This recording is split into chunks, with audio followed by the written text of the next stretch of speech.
우리는 지난주에 사람에 대하여 우리 배웠습니다. 사람과 생물들을 어떻게 만드셨는지를 자세히 말씀해 주셨습니다. 그리고 왜 에덴 동산에 생명나무와 선악과 나무를 만들어 놓으셨는지에 대해서도 우리 함께 말씀을 나눴습니다. 오늘은 창세기 3장의 말씀입니다. 이 창세기 3장은 신학에 있어서 아주 중요한 장입니다. 혹자는 이 창세기 3장을 이 타락의 장이라 이렇게 부르지만 그보다도 이 3장은 기독교의 모든 신학의 이론들이 다 들어있는 것입니다. 그래서 인간의 타락론, 죄론, 천사론, 마귀론, 구원론, 또 그리스도론, 그리고 아울러 심판론, 그러면서 우리 하나님의 가슴 아픈 탄식과 그리고 그분의 사랑의 말씀이 이곳에 녹아져 있습니다. 뿐만 아니라 이 창세기 3장은 타락과 아울러 어떻게 회복이 될 것인가에 대한 회복의 장이기도 합니다. 우리가 이 3장을 잘 이해하면 우리는 사단의 계교를 이길 수 있고 하나님의 영원하신 사랑의 부름에 우리가 어떻게 응답해야 하는지를 또한 알 수 있는 것입니다. 자, 그러면 사단은 우리 인간을 어떻게 타락시켰을까요? 1절에서 8절의 말씀입니다. 1절을 보면 그런데 뱀은 여호와 하나님이 지으신 들짐승 중에 가장 강교하더라, 그렇게 말씀하고 있습니다. 이 뱀의 정체를 계시록 20장 2절에 용이라 하고 옛뱀이요 마귀요 사탄이라 그렇게 말씀하셨습니다. 그러니까 이 뱀은 사탄인 것입니다. 이 사단이 인간을 타락시킵니다. 인간을 어떻게 타락을 시켰을까요? 누구를 찾아왔습니까? 하와에게 왔습니다. 왜 하와에게 왔을까요? 이 하와는요, 하나님의 명령하심을 직접 듣지 못하였습니다. 그 남편에게 하나님의 법칙을 듣게 됩니다. 그 법칙이 뭐냐면 저 선악을 알게 하는 나무의 열매를 먹는 날에는 우리가 죽게 될 것이다, 그렇게 이야기한 것입니다. 사단은 바로 이 점을 노린 것입니다. 우리가 하나님의 말씀을 들을 때 많은 사람들은 간접적으로 듣습니다. 목회자가 전해준 말을 듣거나 아니면 어느 누구로부터 말씀을 듣지요. 이것은 참으로 중요합니다. 이게 복됩니다. 그런데 어떤 때는 이 말씀이 나에게 완전한 말씀으로 다가오지 않을 수도 있습니다. 아, 그렇구나 라고 하는 동조의식이지요. 이것은 많은 의심도 함께 동반될 수 있는 것입니다. 만약에 내 마음에 의심이 쌓게 되면 그 말씀에 대한 신뢰가 무너질 수 있습니다. 바로 사단은 이것을 잘 알고 있었던 것입니다. 그리고 나서 사단은 이 약점을 알고 본격적인 작업을 시작합니다. 그 다음의 단계는 포괄의 단계 또는 희석의 단계입니다. 이 말은 오직 하나를 여러 개와 같다고 하는 동질의 작업 또는 보편화의 작업인 것입니다. 어떻게 했죠? 1절에 보니까 뱀이 여자에게 물어 이르되 하나님이 참으로 너희에게 동산의 모든 나무의 열매를 먹지 말라 하시더냐. 하나님은 모든 것을 다 먹어도 좋다. 그런데 오직 한 나무, 선악을 알게 하는 나무의 열매만 먹지 말라고 정확하게 말씀하십니다. 그런데 사탄은 이 오직 한 나무의 열매가 아니라 모든 것을 포괄하여 생각하게 한다는 것입니다. 이로 인하여 우리들로 하여금 그 하나를 지우는 작업, 그리고 그 하나도 그 안에서 희색하게 하는 그런 함정을 파는 것입니다. 그 물음에 대답을 요구하는 거지요. 그랬더니 하와는 뭐라고 말하지요? 이전의 말씀 보니까 여자가 뱀에게 말하되 동산 나무의 열매를 먹을 수 있으나 동산 중앙에 있는 나무의 열매는 하나님의 말씀에 먹지도 말고 만지도 말라, 너희가 죽을까 하노라, 그렇게 하였다는 거예요. 이 하와는요, 이 뱀에 포괄된 그 하나를 희석하게 하는 질문에 말려든 것입니다. 하나님은 창세기 2장 17절에 너희는 먹는 날에는 반드시 죽으리라 하셨습니다. 그런데 이 말씀이 얼마나 포괄되어 있습니다. 먹지 않은 것뿐만 아니라 만지지도 말고 너희가 죽을 수도 있다. 이렇게 하와가 얘기한 거예요. 그럼 어떤 면에서 보면 이 말을 보면 하와는 그 하나님의 계명을 강화시켜 놓은 것처럼 보이지만 그러나 그렇지 않고 오히려 그 하나님의 정확함을 흐트려 놓은 것입니다. 그럴 때 사탄은 어떻게 다가옵니까? 4절에 말씀합니다. 너희는 결코 죽지 아니하리라. 사실 이 말은 맞는 말입니다. 사단은요, 우리 인간은 결코 죽음의 존재가 아닌 것을 알고 있습니다. 인간은 하늘 세계와 땅에서 하나님의 유일한 창조물로서 하나님의 아들들입니다. 이들은 결코 죽지 않습니다. 그러나 이들은 죽음 대신 영원한 형벌, 지옥이라는 형벌이 있음을 사탄은 알고 있습니다. 바로 이 지옥에 인간을 넣으려는 것입니다. 그래서 사단의 말은 우리 인생들은 결코 죽지 않는다고 말한 것입니다. 또한 사단은 인간에게 어떤 말을 첨가하고 있습니까? 5절의 말씀 보니까 너희가 그것을 먹는 날에는 너희 눈이 밝아져 하나님과 같이 되어 선악을 알 줄을 하나님이 아심이라. 이 말씀을 보십시오. 사단이 하는 말이 틀린 말이 있습니까? 없습니다. 무슨 말씀이냐고요? 선악을 과를 먹으면 첫째 눈이 밝아집니다. 7절에 말씀하고 있습니다. 그들의 눈이 밝아졌다라고 말씀하십니다. 둘째입니다. 하나님같이 선악을 알게 된다고 했습니다. 오늘 이 3장 22절에 하나님 뭐라고 말씀하십니까? 여호와 하나님 이르시되 보라 이 사람이 선악을 아는 일에 우리 중 하나같이 되었다. 보세요. 사단이 한 말이 틀립니까? 아니지 않습니까? 다 맞지 않습니까? 오히려요, 이 인간을 속이신 분이 하나님 같습니다. 하나님은 이 말씀을 해주지 않았습니다.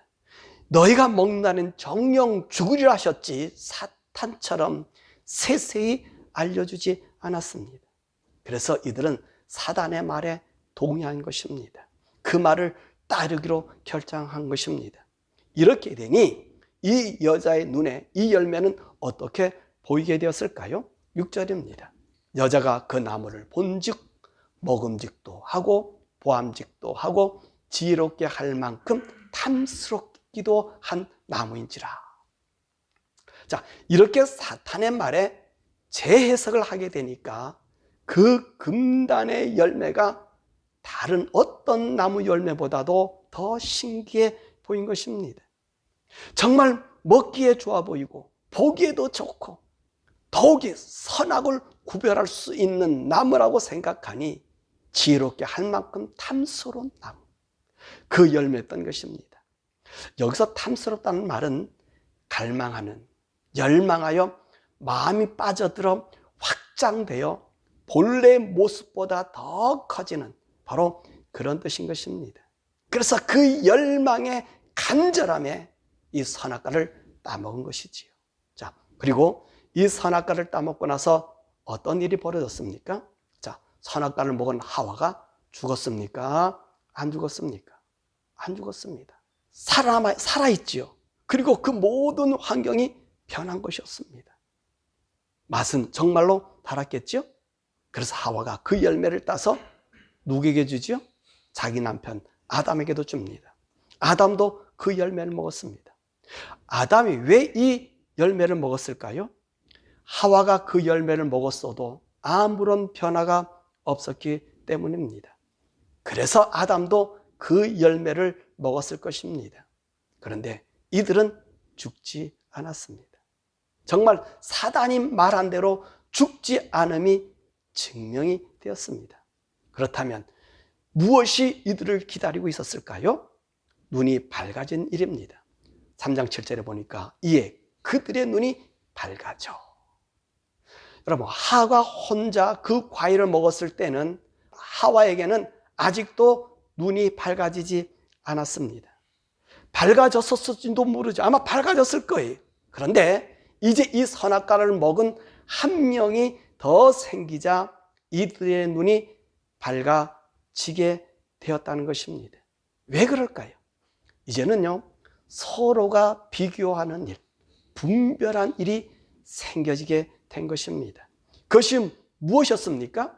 3장 7절의 말씀 보니까 이에 그들의 눈이 밝아져 자기들이 벗은 줄을 알고 무화과 나무 잎을 엮어 치마로 삼았더라. 자기들이 벗은 줄을 서로 알았다는 말입니다. 알았다는 말은 인식이 되었다는 말인데 오히려 투영되어서 비춰졌다는 말이 더 맞는 말입니다. 서로의 분별력, 다름을 아는 것은 이것이 선악을 아는 일, 분별하는 일의 근본인 거예요. 분별은 투영되는 거예요. 비춰지는 거예요. 그래서 분별력이 나타나는, 다름이 나타나는 거지요. 자, 이런 의식이 깨어난 것입니다. 그래서 이들의 한 행동이 무엇입니까? 바로 무화과 나무 잎을 엮어서 치마를 만들어 입는 것입니다. 바로 서로 다름을 알았기에 서로를 가르는 것이지요. 이것이 타락입니다. 인생의 불행입니다. 우리는 지난 시간에 선악과 나무에 대해서 생각하면서 이런 말씀이 생각이 나십니까? 선악을 분별할 줄 모르면 그 어떤 일도 죄가 되지 않는다는 말씀입니다. 선악과 나무를 우리가 먹지 않을 때는 분별할 줄 몰랐다는 거예요. 그런데 선악과를 먹으러 분별할 줄 알게 됐다는 거예요.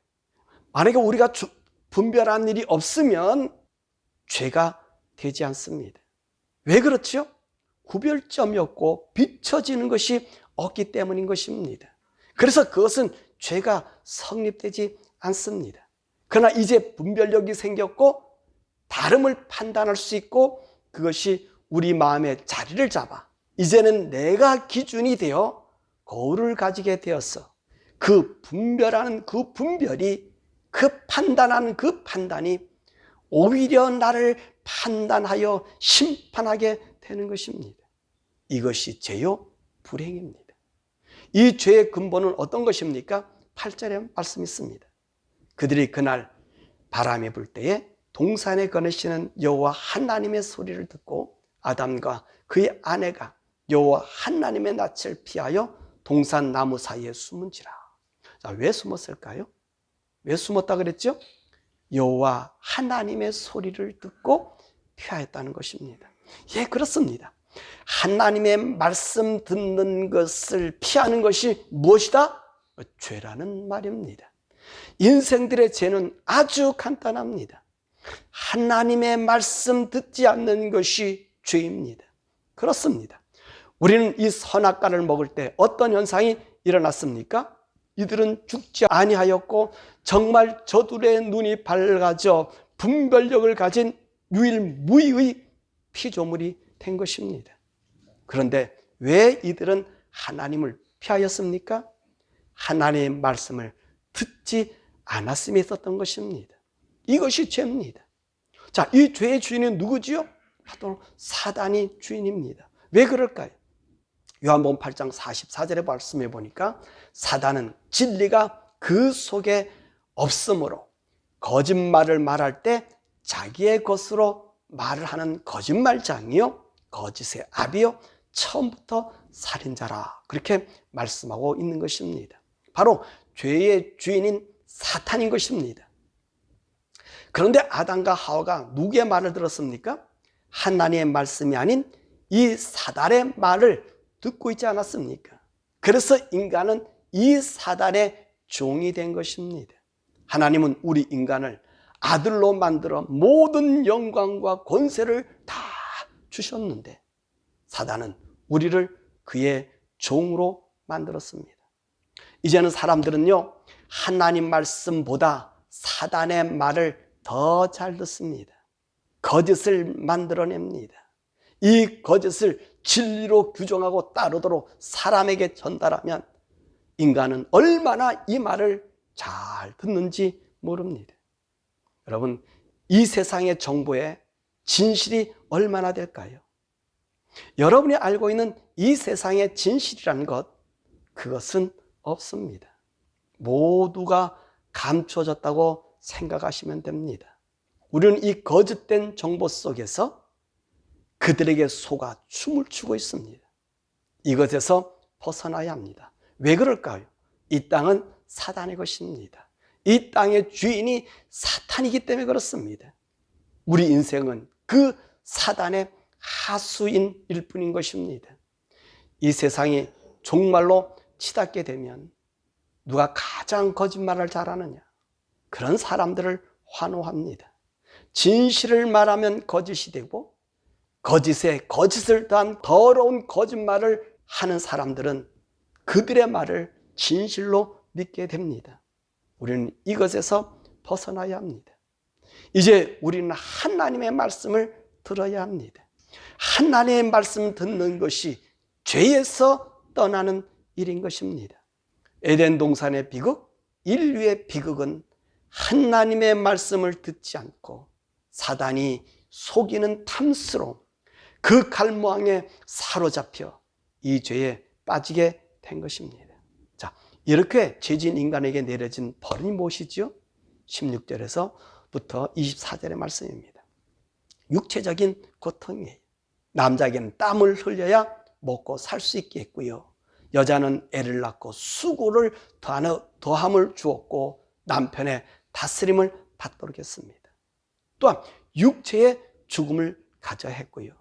더불어 이 온 땅은 저주를 받게 되고 에덴 동산의 영원함에 벗어나 이제는 인류의 우주의 인력에 의한 변화를 가져오게 된 것입니다. 또한 영적인 것은 하나님을 볼 수 없는 존재가 된 것입니다. 이런 인간을 위해 하나님이 인간을 구지하고 또 회복하는 언약을 설정하십니다. 그것이 15절과 21절입니다. 하나님은 선하십니다. 15절을 보니까 내가 너로 여자와 원수가 되게 하고 내 후손도 여자의 후손과 원수가 되게 하리니 여자의 후손은 내 머리를 상하게 할 것이요 너는 그의 발꿈치를 상하게 할 것이니라. 우리 하나님은요, 예수님이 사단의 모든 권세에서 우리를 구원하실 일들을 약속하고 있는 것입니다. 왜 예수님이 여인의 후손이 되어야 합니까? 이는 예수님이 인간의 합체로 태어나는 것이 아니라 성령님으로 태어나셔야 하는 것입니다. 마치 우리 인간을요, 흙을 빚어서 우리 하나님께서 우리 코에 생기를 넣으신 것 같은 거예요. 우리 인간의 몸에 하나님의 성령으로 태어나게 하시는 것이지. 그래야 사단의 죄에서 우리 예수님이 시험을 받지 않는 것입니다. 이것이 인간을 구원하는 영원한 언약, 즉 하나님의 형상을 닮은 존재를 보존시키는 것입니다. 이것을 이루심을 보여주는 예표가 무엇입니까? 21절이 짐승을 잡아 가죽옷을 입히셨다, 그렇게 말씀하고 계신 것입니다. 우리가 만든 무화과 잎의 치마가 아니라 하나님 입혀주신 옷, 나를 위해 대신 죽은 짐승의 옷을 입어야 하는 것입니다.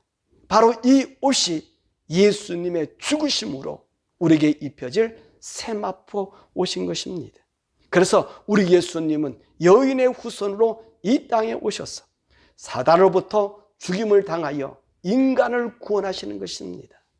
그래서 죄는 인간이 짓고 고통은 하나님이 당하시는 것입니다. 왜 그렇게 하십니까? 우리가 하나님의 자녀라는 사실 때문에 그런 것입니다. 또한 하나님의 사랑은요, 생명나무를 먹지 못하게 하는 때 있는 것입니다. 22절과 24절이 이 죄질 인생이 이 생명나무의 열매를 먹게 된다면 속죄의 길이 없습니다. 그래서 하나님이 생명나무의 길을 막으시고 아담과 하와를 그 에덴에서 쫓아내신 거예요.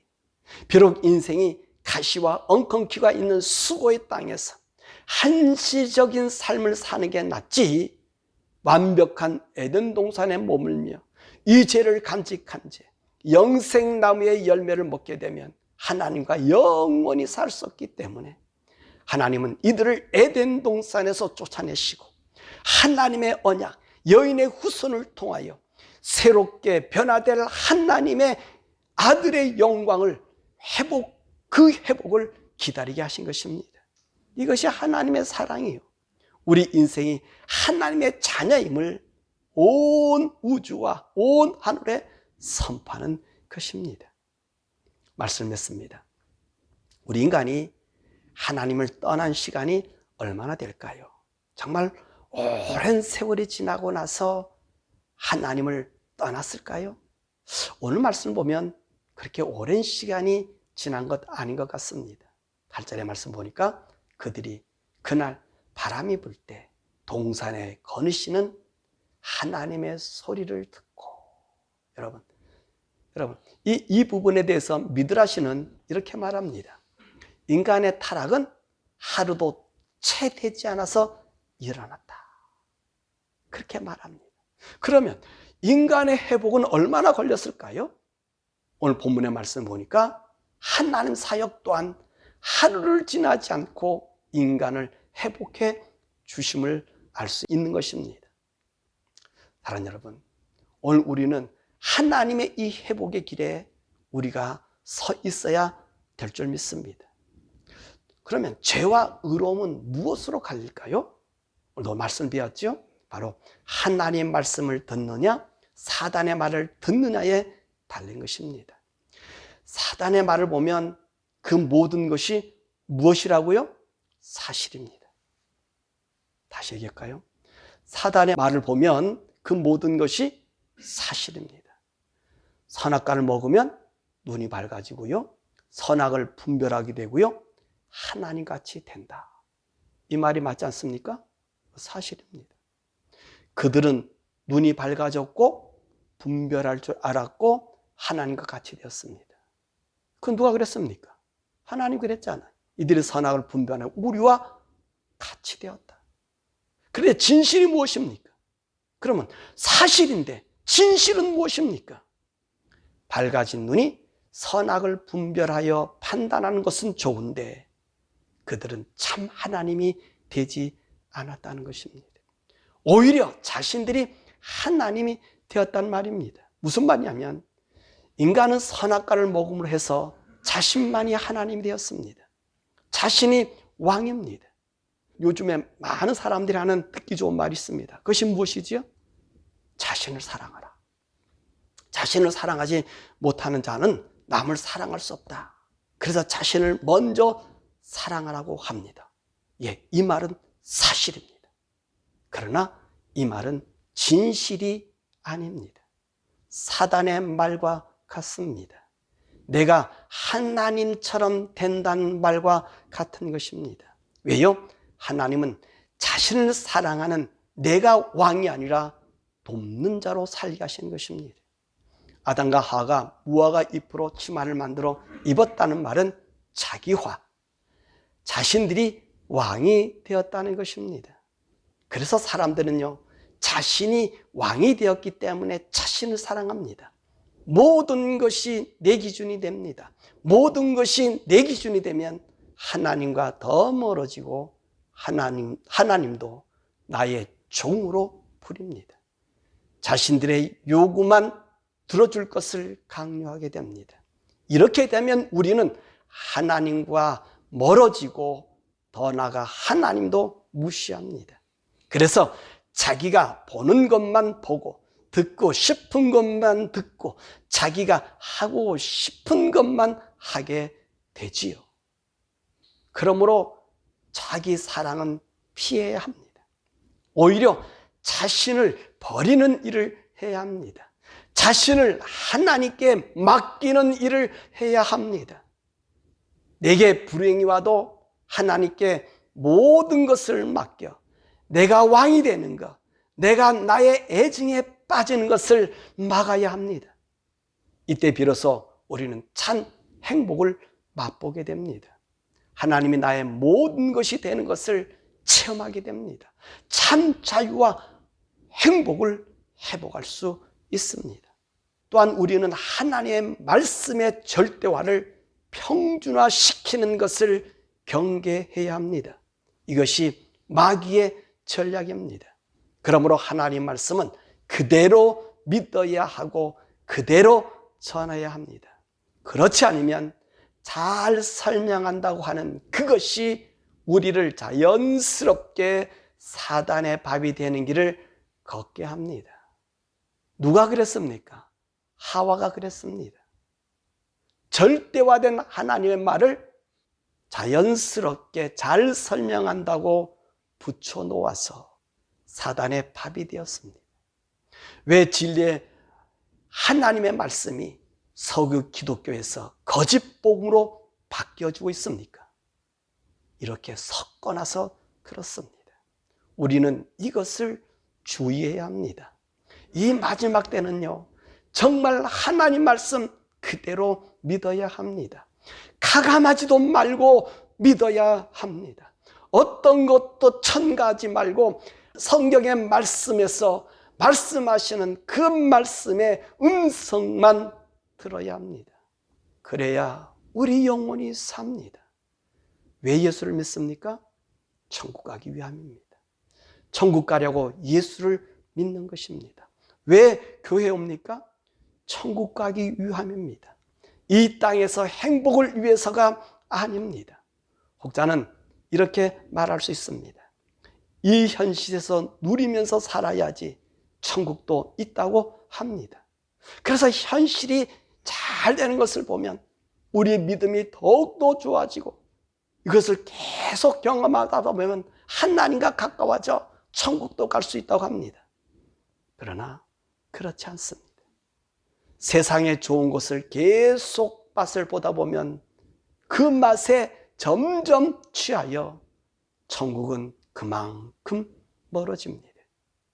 우리가 가장 힘써야 할 일은 하나님과의 대화, 성령님과 대화입니다. 어떤 분들은 자신은 성령님과 대화를 구원받았을 때, 그리고 일생일 때 한두 번 정도 경험했다고 합니다. 그러나 그렇지 않습니다. 매일 매 순간 우리는 그 성령님과 대화할 수 있습니다.